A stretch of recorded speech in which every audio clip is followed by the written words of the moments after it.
Hello everyone, welcome back to my YouTube channel study मौका। Friends, आज के इस वीडियो में हम बात करने वाले हैं चैप्टर 2 कक्षा 7 विज्ञान प्राणियों में पोषण के अभ्यास प्रश्नों के बारे में, न्यूट्रिशन इन एनिमल्स। ये चैप्टर मैं आपको पढ़ा चुका हूँ। अगर आपने इस चैप्टर की वीडियो नहीं देखी है तो उस वीडियो का लिंक मैं डिस्क्रिप्शन में आपको दे दूँगा। एक बार वीडियो देखें और चैप्टर को अच्छे से पढ़ें तथा नोट्स बनाएं। उसके बाद आप अभ्यास प्रश्न देखेंगे और इसके भी नोट्स बना लेंगे, अपनी नोटबुक में इनको भी नोट कर लेंगे। तो सबसे पहला जो क्वेश्चन है वो है कि उचित शब्द द्वारा रिक्त स्थानों की पूर्ति कीजिए। यानी आपके देखिए ये 5 या 6 इसमें आपके प्रश्न दे रखे हैं, उनका आपको उत्तर देना है। मानव पाचन के मुख्य चरण हैं, तो मानव पाचन के 5 मुख्य चरण हैं। देखिए सबसे पहले है आपका अंतर्गिरण, उसके बाद फिर अंतर्गिरण की भोजन का पाचन, फिर पाचन के बाद अवशोषण होता है बड़ी आंत द्वारा, तथा फिर इसका स्वांगीकरण एवं इसका निष्कासन। मानव शरीर की सबसे बड़ी ग्रंथि यकृत ग्रंथि है। आमाशय में हाइड्रोक्लोरिक अम्ल एवं पाचक रस का स्राव होता है, जो कि भोजन पर क्रिया करते हैं। पाचक रस या जठर रस भी कह सकते हैं। क्षुधांत्र की आंतरिक भित्ति पर उंगली के समान अनेक प्रवर्ध होते हैं, जो कहलाते हैं, तो मैंने बताया था छोटी आंत पर जो है उंगली के समान प्रवर्ध पाए जाते हैं, जिनको दीर्घरोम या रसांकुर कहते हैं। अमीबा में भोजन का पाचन होता है, वो खाद्य धानी में होता है, तो यहाँ पर आपका सही आंसर होगा खाद्य धानी। तो सबसे पहले का देखिए अंतर्ग्रहण, पाचन, अवशोषण, स्वांगीकरण एवं निष्कासन।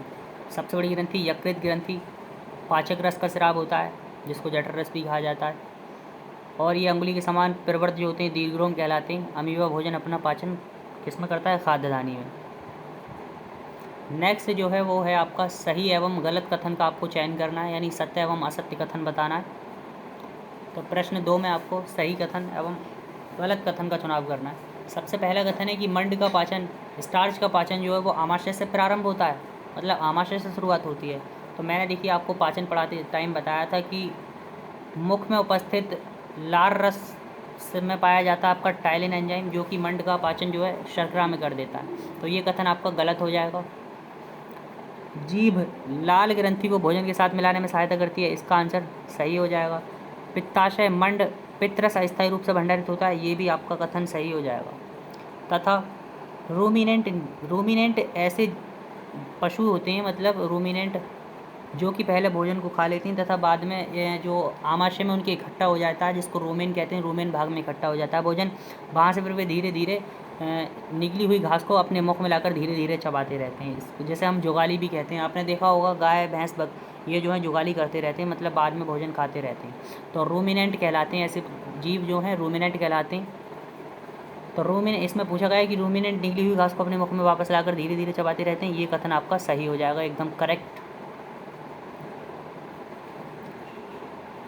निम्न तीसरा प्रश्न है कि निम्न में से सही विकल्प का चयन, सही विकल्प पर चिन्ह लगाएं। वसा का पूर्ण रूपेण पाचन, यानी कि वसा का पूरी तरीके से पाचन जिस अंग में होता है वह अंग कौन सा है? तो ये है आपका क्षुधांत्र, छोटी आंत। जल का अवशोषण किस अंग के द्वारा होता है? इसका सही आंसर होगा बृहदांत्र, यानी बड़ी आंत। कॉलम ए को कॉलम बी के साथ मैच करना है। तो देखिए कॉलम ए में आपका खाद्य घटक दे रखे हैं तथा कॉलम बी में पाचन के बाद क्या उत्पाद बनते हैं वो दे रखे हैं। यानी कार्बोहाइड्रेट्स जो है देखिए पाचन के बाद जो वो शर्करा में टूट जाता है, तथा आपका प्रोटीन एमिनो अम्ल में, और वसा जो है वो वसीय अम्ल एवं ग्लिसरॉल, शर्करा एक प्रकार से ग्लूकोज में टूट जाता है।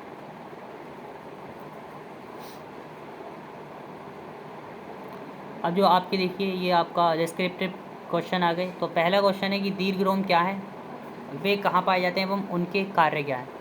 तो देखिए मैंने बताया कि छोटी आंत की आंतरिक भित्ति पर, छोटी आंत की जो आंतरिक सतह है उस पर अंगुली के समान उभरी हुई संरचनाएं होती हैं, जिनको दीर्घरोम कहा जाता है या रसांकुर भी कहते हैं।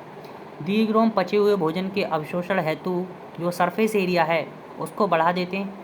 प्रत्येक दीर्घरोम में सूक्ष्म रुधिर वाहिकाएं पाई जाती हैं, उनका जाल फैला रहता है। दीर्घरोम की सतह से पचे हुए भोजन का अवशोषण होता है तथा ये रुधिर वाहिकाओं में चला जाता है। इस प्रकार से शरीर के अन्य भागों में जो है इसका स्थानांतरण होता है। दूसरा जो प्रश्न है वो है आपका कि पित्त कहाँ निर्मित होता है, ये भोजन के किस घटक के पाचन में सहायता करता है। तो यकृत गहरे लाल एवं भूरे रंग की ग्रंथि है, जो कि हमारे उदर के ऊपरी भाग में दाहिनी ओर, आमाशय के ऊपरी भाग में दाहिनी ओर दक्षिणी ओर अवस्थित होती है। ये शरीर की सबसे बड़ी ग्रंथि है और ये पित्तरस का स्रावण ये पित्त रस का स्रावण करती है, जो एक थैली में इकट्ठा रहता है, जिसको पित्ताशय कहा जाता है। पित्त रस वसा के पाचन में महत्वपूर्ण भूमिका निभाता है। प्रश्न 7 है कि उस कार्बोहाइड्रेट का नाम लिखें जिसका पाचन रूमिनेंट द्वारा किया जाता है परंतु मानव द्वारा नहीं। तो वो है आपका सेल्यूलोज। सेल्यूलोज जो है वो मानव नहीं पचा सकता, क्योंकि मानव के आमाशय में जो है अंधनाल नहीं पाई जाती, जो कि अंधनाल में कुछ विशेष जीवाणु पाए जाते हैं, वो ही सेल्यूलोज का पाचन कर पाते हैं, जबकि वो विशेष जीवाणु हमारे पाचन तंत्र में अनुपस्थित होते हैं।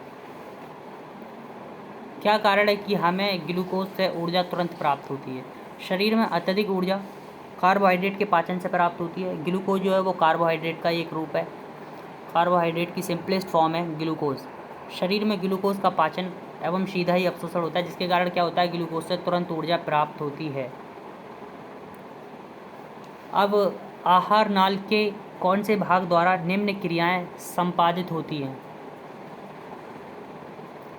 तो पचे भोजन का अवशोषण, ये आपका बड़ी आंत के द्वारा होता है। भोजन को चबाना दांतों के द्वारा। जीवाणु नष्ट करना आमाशय। भोजन का संपूर्ण पाचन छोटी आंत में।